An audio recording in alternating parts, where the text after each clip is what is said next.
Hello and welcome to another Project Diablo 2 video. I am Kordesh and today we are going to be going over a few different things. First up, we're going to be talking about bossing and specifically some druid tech that I don't think a lot of people are aware of. So I'm going to cover that.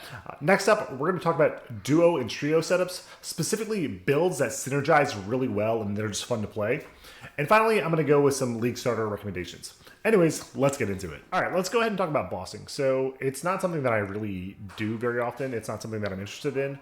But I want to test a theory. So the theory is Poison Creeper has a tagline on it that says basically like minus enemy poison resistance. And I did not know if that was local for Poison Creeper damage or if it was for like kind of like a debuff that just applies to the target. Regardless, I don't think it really matters because you really shouldn't do Declone or any Uber bosses other than Uber Trist as a group. It's just not worth it. The scaling feels clunky. The targeting, it just feels much less out of control. This fight was also nerfed on the closed beta, so he has a lot more health during this than he would have normally. But yeah, so the idea was low res plus Desecrate mixed with the Poison Creeper, and then that would combine just a lot of poison damage and maybe make things a little bit easier. So by the way, I'm like I don't boss again. So the other idea is Oak Sage, and we're using a Spirit Keeper to use 2 of them. Now, when you have a lot of plus skills for Poison Creeper, specifically like summoning skills, you can get Oak Sage to a really high level. And if you use a Spirit Keeper, then you can use 2 Oak Sages. Now, you will not get extra life on both of them, but it does make it cozier for the Necromancer that's with you, and that's kind of interesting. And it also gives the regen applies. So the life restoration effect from Oak Sage that is high leveled does apply twice if you have 2 of them. So that's why I'm running 2 of them. Is it good? I don't know. There's just something interesting that I thought to test about. But this can be applied to other things. So for example, if you plan on doing a leveling group with like dungeons and you just have a flex roll and you want your summons and everybody to be super healthy, you can have a really high level Oak Sage with Poison Creeper and have good single target DPS with the Poison Creeper instead of adding just like another, other carry. But yeah, so it gives everybody a ton of life, a ton of restoration or regen effects for like summons, like summon Necro or summon Druid, things like that. So it's kind of interesting. That's pretty much it for that.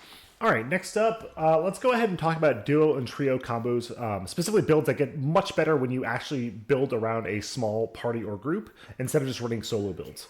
So first one that I want to talk about is Curse Necro. I'm, famous for touting Dark Pact. I have a bunch of Dark Pact videos.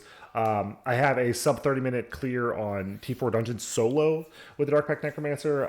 It's unedited footage, but I can link it's an unlisted video. I didn't really post it for any, I don't know. I think I was going to make it into a video, and then life got crazy. I ended up moving and changing jobs and all this stuff, so I never got around to it. But I'll have that video linked below. But first of all, I want to talk about the curse changes. So Amplify damage, lower resistance, and weaken now are uncapped, which is really cool because if you invest in them, the physical damage resistance that it shred from amp damage, it goes and keeps scaling. Lower resist keeps scaling. However, I don't think the lower resist is going to be as big as the amp damage, so I think physical is a little bit better. And then the weaken is actually really big as well. So the first thing I want to note is the weaken, it has, if you can hit minus 100% on the target's defense, I believe that layer happens last, like when that application happens. So it basically is just everyone gains ignore target defense and gets 100% hit cap, which is really cool because there's a lot of like builds, specifically elemental builds, that have like attack rating issues. If you're attacking with a weapon attack, but you have a bunch of plus LE damage, generally you're not like scaling dexterity or like plus to attacks, or, like plus to attack rating, stuff like that. So this might be a good solution for that and just kind of increase everybody's DPS as well as their survivability. So big win. So other than that, let's go ahead and talk about what do you want to play with the Necro, and obviously I've talked about this a lot. You're going to max, sorry, my kids are going nuts in the room. So you max Dark Pact, and then, you can basically either go into amp damage or you can go into lower resist. If you use amp damage, make sure you're also using Decrepify because this has minus 10 PDR, which stacks additively. So if your amplify damage is like, let's say negative 60 and this is negative 10, that's just gonna be negative 70. It's really good. All right, so getting back to it, like I said, with amp, you're gonna be trying to combo that. So you have one Curse Necro, Dark Pact that's focusing more on amplify damage, and anything that does physical damage. So Summon Druid, Whirlwind Barbarian, anything that does a ton of physical damage, including Warcry Barbarian and Wing Druid. Those are physical damage casters. So that works absolutely great. Throw bar, boson, anything that does tons of physical damage. Next up, if we go for lower resist instead, really it's anything but for an elemental setup. So the only things you want to avoid is paladins that are running conviction, because it doesn't actually stack that well. Like, it basically zero them out and bring them to whatever resist to 0. But it's not as effective as something like PDR, which can go into the negatives. So, anyways, I have a video on that as well, that how all that stuff works. So things like martial arts assassin, fire or cold Amazons, or any elemental spellcaster, including like fire druid, lightning trap assassin, or fire trap assassin, any of that stuff. So that's basically what I would do for the, for one is just have the curse necro plus some other carry. Next up, let's go ahead and talk about the enchant sorceress. All right, so let's go ahead and talk about the enchantress. And one of the things I want to talk about is it's kind of unintuitive. So if you're going for pure support and pure buffing, I wanted to mention some things. So let's go ahead and put points into the enchants plus synergies. So if you look at fire enchant, it says it does 538 damage into 649. Now, if you click on Fire Master and add it, that number will go up. However, let's say you're playing with an Amazon and you cast fire enchant with the 20 points here, 20 points in warmth. It'll add 538 damage to that Amazon. However, if you click Fire Mastery and get 1 point, this is not going to increase the enchant fire that you apply to another character. So on minions, on other players, that Fire Mastery does not apply as far as I know. Now, what that does is this number is what you would do as, if you casted Fire Enchant and wanted that damage to be added to your attacks. And so really this Fire Mastery is only increasing your own damage. It doesn't like double dip. Let's say like it doesn't increase the enchant fire active and then the damage from the, like, as you're dealing it. So because of that, if you want to go pure enchantress, you have 20 points here, 20 points in warmth, 20 points cold enchant, 20 points here. And then, let's see here. If we have quest completed, if we're 96, we're still going to have some points left over. What do you do? So you can try and figure out, what kind of damage skill can I use? Or like, hey, what about grabbing a little bit of all the masteries and use like some hybrid setup where you're doing like 3 elements and you switch to a bow or something. But I don't know how good that would be. The problem is you basically, to get the most out of a lot of this stuff, is you kind of have to snapshot the enchant and then switch to all this attack-based gear. And the attack-based gear doesn't have as much plus skills as like the pre-buffing. And enchant only lasts for 5 minutes. So what is the idea here? What do you do? Well, if you're going into a big group, and let's say you have a bunch of minions and Zons and all kinds of stuff, well, you can provide a ton of value. What I would do is I would just max out enchant fire, enchant cold, plus synergies. And then after that, I'm going to teleport around. And then I'm going to go ahead and grab, energy shield. And chilling armor got buffed, so it has like, I think, faster block rate or something. But basically what I would do is I would just put as many points in static field as I could. And I would just teleport in with like a wizard, like weapon swap, pre-buff with like a Meng Songs to give everybody as much fire enchant as possible. Then swap to like a wizard spike and a storm shield, teleport in, and just start staticking everything. Because if you're just spamming static and flying around casting static while providing these massive enchants when everybody needs it, I think that provides way more value in an 8-man party than anything else would. So if you're doing this in a small party, like 2 to 3 people, I think this would pair really well with an elemental paladin, such as like a charger, any kind of elemental charging, or an explosive arrows on would do really, really good damage. And I think that the way that like the firecracker thing works with the explosive arrows on get benefits from this flat damage, as well as Vengeance Paladin. So that's kind of where the enchant sork is at. And now I'm going to go check on my kids who are definitely fighting and crying. So, all right, sorry about that. My kids were kind of going nuts. So yeah, basically, let's kind of now scale it back to a 2 to 3-man party. So what is enchant sork really good for? So from what I've seen, explosive arrow does a ton of damage. So each one of those little like hits can apply all that extra added damage that you're doing. So pairing this with like an explosive arrow Amazon would be very good. Things like elemental chargers on paladins or elemental like whirlwind on barbarians. Specifically people that would stack large charms for fire mastery or cold mastery, as well as something like a vengeance paladin. The vengeance paladin would also probably be insane because he loves all of this just flat added damage. And the static field, is just sapping their lightning res is also nice as well. All right, so next, if you kind of want to let's take a step back and and break up the kind of like quote unquote meta. Paladin seems pretty unpopular, and that's because they're just not. It's the class. I've talked about this for a bit, but the class has its problems. And that being said, if you want to run 2 to 3 paladins, or even just like 2 paladins and something else, paladins pair really well with each other. Specifically, elemental paladins. So one person can go Vengeance, which has Holy Fire, Freeze, and Shock and Conviction. So they're going to be running Conviction natively. And then that allows the other Paladin to be an Elemental Charger or an Elemental Sacrifice Paladin. So something like, Charge plus Holy Shock or, Sacrifice plus Holy Freeze, things like that. If you combine those two things, you need very little gear and you do a ton of damage. It is wild. A friend and I did this like 3 seasons ago or something, or a couple seasons ago. And it was so much fun to level. We were zooming around at light speed, just crushing everything.